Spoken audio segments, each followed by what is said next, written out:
चलिए दोस्तों बात करते हैं सेकंड नए क्वेश्चन के बारे में। इस क्वेश्चन में एग्जामिनर ने कहा 60500 रुपये को ए बी और सी के बीच इस प्रकार बांटा जाता है कि ए को बी और सी से के संयुक्त रूप से 2/9 मिलता है तथा बी को ए और सी के संयुक्त रूप से 3/7 मिलता है।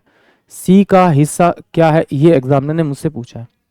तो देखिए एग्जामिनर ने कहा कि भाई जो ए का हिस्सा जो है वो बी प्लस सी के हिस्से का कितना है आपका 2/9, यानी कि अगर इसको 2 रुपये मिलते हैं तो इन दोनों को मिलेगा टोटल कितना आपका 9 रुपये, और इन दोनों का अगर सम करूँ तो सम कितना आ रहा है मेरे पास में 11 रुपये।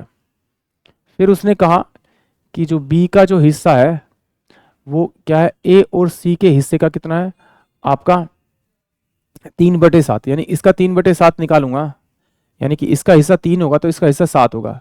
इन दोनों को जोड़ूंगा तो हिस्सा कितना आएगा इसका 10।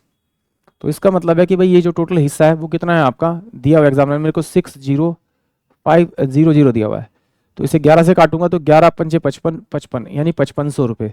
इसे अगर 55 से मल्टीप्लाई करो तो मेरे पास यही वैल्यू, इससे से मल्टीप्लाई करें यानी कि 5 दूनी 10, 5 2 से 11, यानी कि 11,000 रुपये तो एक ही इनकम होगी। अब जरा बी के बारे में बात करो तो टोटल कितना मेरे पास में 60500, तो इसे किससे मल्टीप्लाई करना पड़ेगा 6050 से मल्टीप्लाई करना पड़ेगा। तो ये 0 का 5 या 15 होगा और ये 6 18 होगा। इन सबको अगर मैं ऐड करूँ तो 0 5 1 9 और 2, टोटल कितना मेरे पास में 60500 दे रखा है। इसमें से 29,150 अगर मैं इसमें से माइनस करूँगा तो मेरे पास 0 हो जाएगा, ये मेरे पास 5 होगा, 4 में से 1 गया तो 3 होगा, 3 होगा तो ये मेरे पास में कितना होगा आपका 1 हो जाएगा 1, और ये मेरे पास 5 में से 3 यानी कि 31,35,0, यानी कि ऑप्शन जो मेरे पास में आपका सी होगा वो इस क्वेश्चन के लिए करेक्ट होगा। आई होप आप सभी को क्वेश्चन समझ में आया होगा।